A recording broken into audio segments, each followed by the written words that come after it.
One could make the argument that it always matters when a central bank buys gold. Why is this one any different? Well, it's because of what nation it is and where in the world that nation resides. I'll explain as we explore.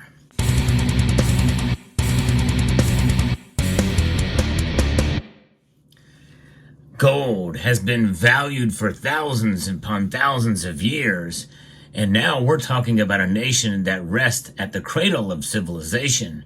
I'm talking about the nation of Iraq, a nation that sprouted about a lot of controversy based off of the war in Iraq, and also what sprouted out of Iraq after that war ended. And the nation itself has been somewhat in turmoil.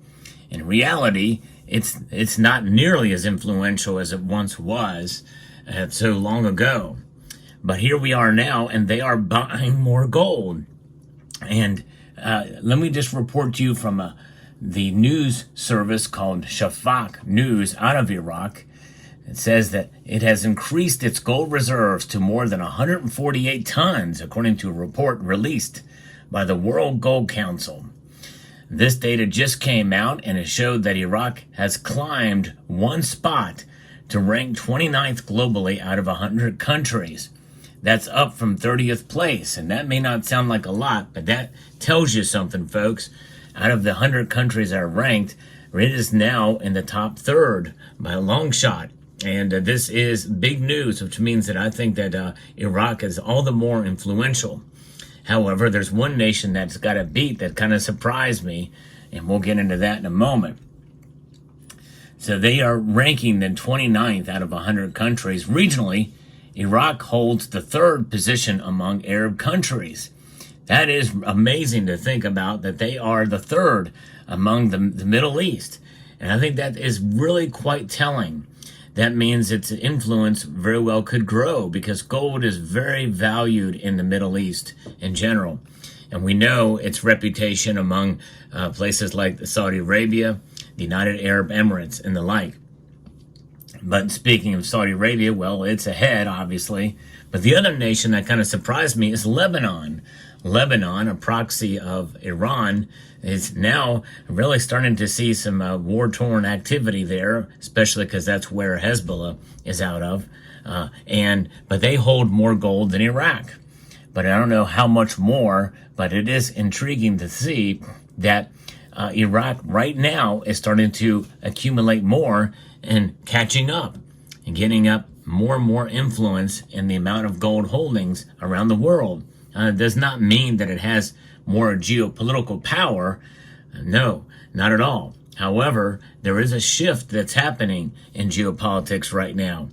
And that shift is leading more towards de-dollarization. And that's really why it's important.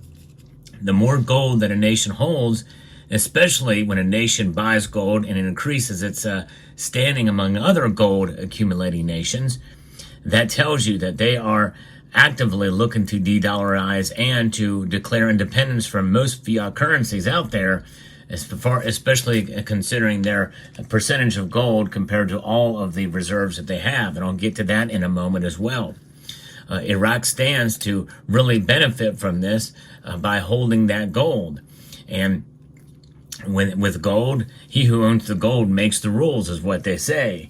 And you know the golden rule as well. But regardless of that, it is something to witness here, and I think it's quite telling that maybe Iraq is trying to develop some new relationships or more solid relationships with some of its neighbors and other gold-bearing countries. Now, I don't know what their status is or how involved they may be in the BRICS, but the BRICS is the collection of nations by the top 5, which is Brazil, Russia, India, China, and South Africa. And those nations now are referred to as BRICS Plus. But they have a relatively loose association compared to the G7 and the G20. But notwithstanding, it is a growing movement to essentially de-dollarize, to declare independence of what they see of dominance of the West. And they're providing a situation here when you accumulate more gold, you essentially become somebody who can be neutral, somebody who can work with both sides in a sense. And because gold is power, monetary power.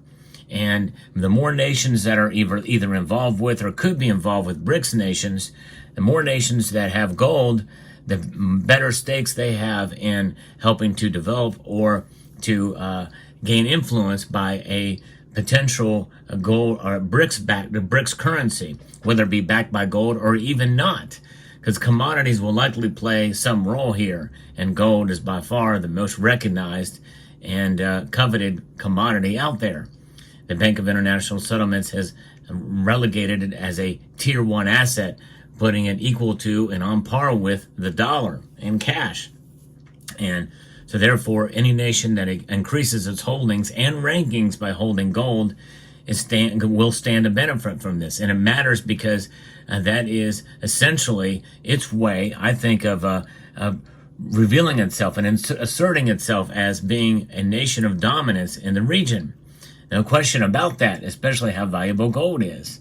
It highlighted that it has boosted its gold holdings to 148.3 tons, up from 145.7 tons, which may not sound like a lot, but it did move its ranking, and it is a substantial amount of gold, especially when you think about what other nations are near the bottom of those 100 that have gold as part of their portfolio. And it now represents 10.02% of Iraq's total gold reserves. That's quite a bit. That's a good percentage there. The World Gold Council also noted that the United States remains the largest holder of gold globally, with reserves totaling 8,133.5 tons. Now, that is a number that we've all grown accustomed to because it has not changed. We've not sold any gold, and we've not added any more gold. However, there are some in this community, many actually, who don't believe we have any of that gold. And it's a cogent argument because, well, we've not been given really much evidence to prove one way or the other. Now, I believe the gold is there, but that's based off of the word of probably the person I trust the most on the matter, and that's Edmund C. Moy, the former U.S. Mint director, who I've asked personally that question. And when you think about gold and the holdings there, why is it that the United States will not prove, at least give some sort of open, transparent process as to its holdings? And could we see Iraq's gold? Some of these other nations, they aren't as quick to show us gold. Russia has, the Bank of England has, and other nations have, but what about the United States of America? Which is why it has caused people to question. So I think the fact that Iraq has been adding so much gold, and I would love to see some of these other smaller nations' gold reserves, but probably they're less likely to show because they maybe have a little bit less security than some of the larger nations. And I don't know where a lot of the gold is being held. Could Iraq hold gold maybe in London, LVMA, or in Switzerland? Do they have the gold actually in their country? I just don't know. But we know the Bank of England stores a lot of gold for other countries. We've talked about that, especially with Venezuela, which caused a whole lot of controversy at the time. But here we are now, here in the United States of America compared to Iraq, how much gold we supposedly have. Now, I throw something else out there that I've talked about a little bit, and not many people are discussing this, that there is a possibility that we may have more gold than what we are letting on to believe. And then maybe we are accumulating more gold. It's just not in the official stockpile. And there's a chance that other nations like China, who have said that they've stopped buying gold for the past couple of months, are still accumulating it. And there's a chance that maybe Iraq, who has 148.3 tons in their official holdings, but may have a whole heck of a lot more that's elsewhere that they have in a storage location. And it's always nice to have a little bit on the side. And of course, we know the people of Iraq value gold, just as they do in Turkey and other Middle Eastern nations as well, in Saudi Arabia and the like, and in the United Arab Emirates. Gold is a powerful thing. It's a status symbol, and a lot of people have it in jewelry form. The Indians and Chinese know this all too well. No question about it. Now, when we think about the rankings of where they're at right now, Germany holds the second largest amount of gold, but it's way behind the United States with 3,351.5 tons. And Italy has ranked third with 2,814 tons. Those two nations' gold holdings put together, along with some of the others behind it, would not be enough to outlast or to outpace the United States. But the nation who ranked last here in the amount of gold holdings has less gold than what Iraq has been able to accumulate since its last ranking. That is Suriname. They've ranked last on the list with reserves of 1.2 tons of gold. Now, can you imagine having 1.2 tons of gold in your stack? I tell you what, that would be nice. That would be nice to have 1.2 tons of gold. But alas, none of us have it. In fact, likely even the richest person on the planet probably doesn't have it. And that's Vladimir Putin himself. He probably doesn't have that much gold personally. But he probably has a lot more gold than what you think.